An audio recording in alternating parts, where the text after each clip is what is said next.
Os Elfos. Primeiro conto.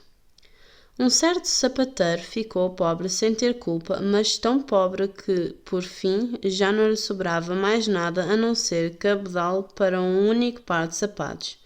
Naquela noite fez o corte dos sapatos que ia fazer na manhã seguinte, e como estava de boa consciência, deitou-se em paz, orou a Deus e adormeceu. De manhã, após a oração, estava ele para se sentar a trabalhar quando viu que os sapatos já estavam completamente prontos em cima da mesa. Ficou muito espantado e, sem saber o que dizer daquilo, pegou nos sapatos com uma mão para os observar mais de perto. Era um trabalho tão limpinho que não havia um ponto mal feito, como se aqueles sapatos fossem uma obra-prima. Daí a pouco entrou um cliente e, como gostou muito dos sapatos, deu por eles um valor maior do que o habitual, e com esse dinheiro o sapateiro pôde arranjar cabedal para 2 pares de sapatos. Fez o corte para os sapatos à noite e na manhã seguinte estava para se deitar ao trabalho com renovada coragem. Mas não precisou de o fazer, pois os sapatos já estavam prontos quando se levantou. Não faltaram clientes que lhe deram dinheiro suficiente para ele comprar cabedal para 4 pares de sapatos. De manhã cedo voltou a encontrar os 4 pares já prontos. E assim foi, dia após dia. O que de noite cortava estava pronto à noite, pelo que dali a pouco passou a ganhar o suficiente para viver com dignidade e por fim se tornou num homem rico. Ora, uma certa noite antes do Natal, aconteceu que, após ter feito o corte dos sapatos, o homem disse à mulher: "Que tal se ficássemos acordados esta noite para ver quem nos dá uma mão tão caridosa?" A mulher gostou da ideia e acendeu uma vela. Em seguida, esconderam-se a um canto da sala por dentro, detrás das roupas que lá estavam penduradas e prestaram atenção. Ao bater da meia-noite apareceram 2 homenzinhos nus, pequenos e engraçados. Sentaram-se à mesa do sapateiro, pegaram em todo o trabalho já cortado e começaram a cozer, e coziam tão depressa com dedinhos tão hábeis que o sapateiro não conseguia desviar os olhos de espanto. Não pararam enquanto o trabalho não terminou e por fim ficou pronto em cima da mesa. Depois foram-se embora num abrir e fechar de olhos.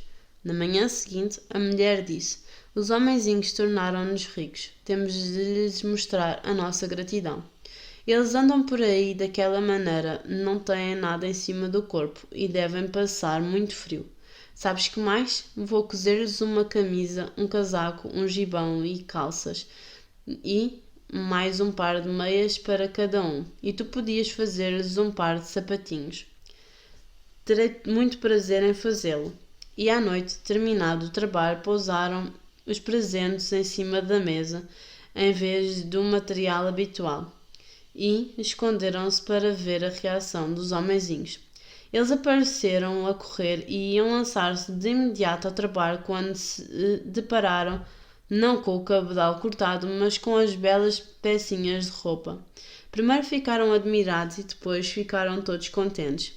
Vestiram-nas num ápice apertado, apertaram as belas roupinhas contra o corpo e cantaram: "Não somos rapazes finos e altaneiros, para que continuamos sapateiros."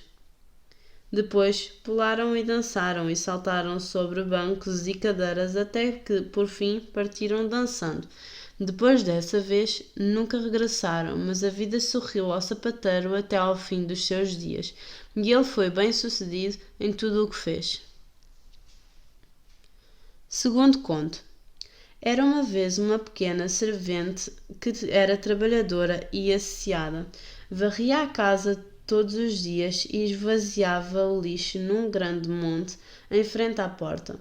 Uma manhã, quando ela se preparava para retomar o trabalho, encontrou uma carta em cima do monte e, como não sabia ler, encostou a vassoura a um canto e levou a carta aos seus senhorios. E era um convite dos elfos para ela lhes segurar numa criança no seu batizar.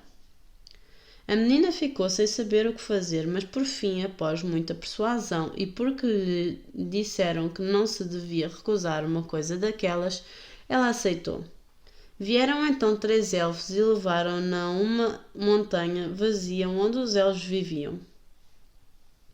Tudo era pequeno, mas mais elegante e sumptuoso do que se possa descrever. A mãe do recém-nascido estava deitada numa cama de ébano negro com botões de pérola, as colchas eram debruadas a ouro, o berço era de marfim, a banheira de ouro. A menina fez então de madrinha e fazia depois tenção de voltar para casa. Mas os elfos insistiram muito para que ficasse com eles 3 dias. Ela ficou e passou um tempo prazenteiro e alegre, e os elfos fizeram de tudo para a verem contente. Por fim, lá se pôs a caminho de casa. Eles encheram-lhe os bolsos de ouro e conduziram-na para fora da montanha. Ao chegar a casa e ia retomar a sua lida, pegou na vassoura que ainda estava a um canto e começou a varrer. Nessa altura surgiram umas pessoas desconhecidas e perguntaram-lhe quem ela era e o que estava ali a fazer. Não passara 3 dias na montanha com os elfos, como julgara, mas 7 anos, e os seus patrões tinham morrido entretanto. Terceiro conto. Uma certa mãe tinha um filho que foi levado do berço por elfos e substituído por outro menino de cabeça grande e olhos arregalados que não fazia mais nada a não ser comer e beber. Na sua aflição, a mãe foi ter com a vizinha, pedir-lhe conselho. A vizinha disse que ela devia levar o outro menino para a cozinha, colocá-lo no fogão, acender o lume e ferver a água em 2 cascas de ovo. Isso fazia rir o menino, e quando ele se risse, estaria tudo acabado. A mulher fez tudo o que a vizinha lhe disse. Ao meter as 2 cascas de ovo ao lume, o cabeçudo falou: Já sou velho, mas tão velho, quanto o bosque de poente é novo, e nunca antes vira cozinha em casca de ovo. E desatou a rir, e enquanto se ria, surgiu de súbito um bando de elfos que trazia a criança verdadeira, colocou em cima do fogão e levou outra criança consigo.